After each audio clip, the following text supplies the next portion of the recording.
Everybody loves Scott Walker. I've been influenced by Scott Walker. I went to school in Los Angeles, just around the corner from where Scott Walker went to school. Scott Walker started out kind of as a bass player in Los Angeles, doing session jobs and stuff, and eventually joined this band, and they had like a modicum of success.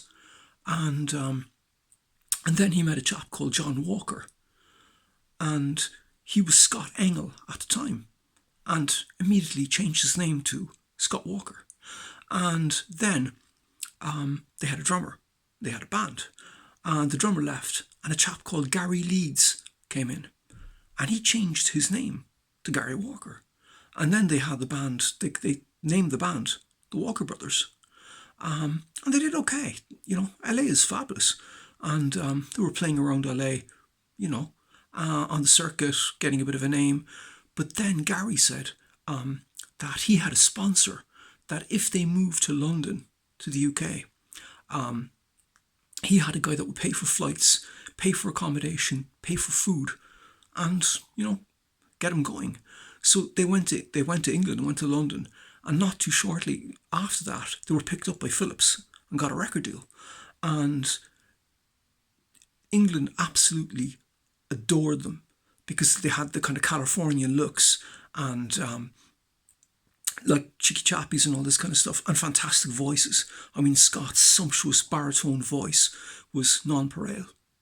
And basically they were teen idols, and at one juncture they had a bigger fan base and a bigger fan club than the Beatles. And they had like several top 3 albums, and they had 2 number ones. And like everywhere they went, the audience was hysteric. They absolutely loved them, even in Dublin. But at their zenith, they decided to break up. And Scott Walker instantaneously got a solo record deal from Philips.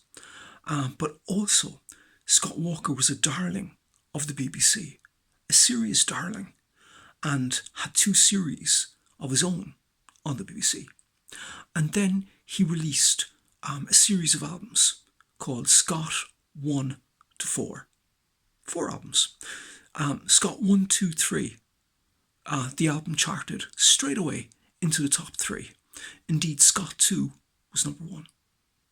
Scott 4 didn't chart, but Scott 4 is an incredibly influential album. Of all Scott Walker's solo albums, that's influential. David Bowie, Brian Eno, major influence, Scott Walker.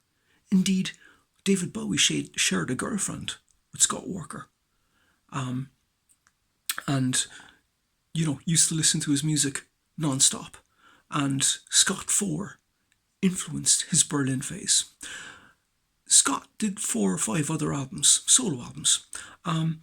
They're kind of not the critic's choice, but I have to say that I think they're incredible.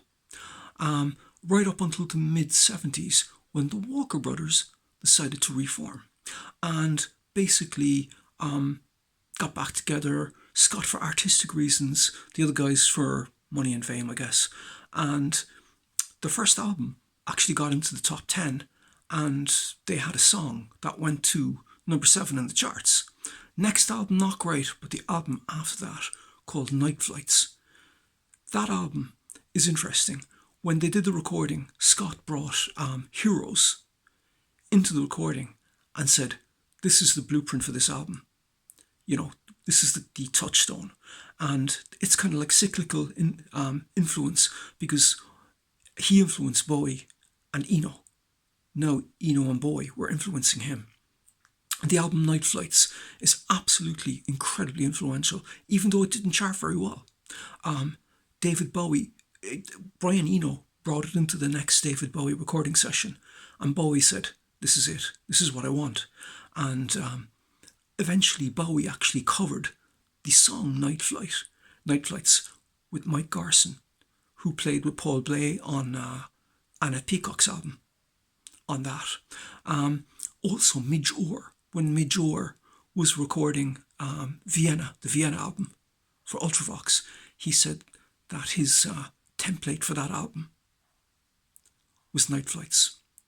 And like the Roman soldier overlooking the Tiber, in my humble, subjective opinion, if the Walker brothers kept going along the lines of Night Flights, maybe added some synth and kind of stuff like that, I believe that they would have had that Walker brothers fame back again. But they didn't. They split up, and Scott went off to record Night of the Hunter, kind of going down the more avant-garde path, kind of reclusive, enigmatic, and all that kind of stuff. And the albums, again, didn't really chart at all, kind of handful of sales kind of thing. But he was able to trade off the name a little bit. And then going on to Tilt and Drift. Interesting thing about Drift. Drift was number 1 on the Guardian albums of the 2000s. Yours truly was number 17, a modest 17. Scott Walker came 1. But, the thing is, do I have any intersections with Scott Walker? Yes. I played with Evan Parker, really great guy, brilliant saxophone player, renowned innovator in the field of improvisation. And he played on Night of the Hunter. Also, intriguingly enough, on Night Flights, Ronnie Ross played on that. Ronnie Ross, whom I replaced in the McCarthy Quartet and who was David Bowie's music teacher.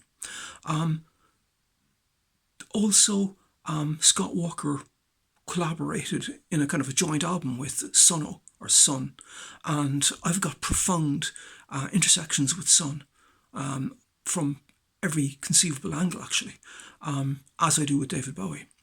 And so Scott Walker is an influence, stood the test of time, an amazing man. Question: what do you give the boy who has everything? The Scott Walker, Scott 1 to 4 series on LP. Thank you very, very much for listening.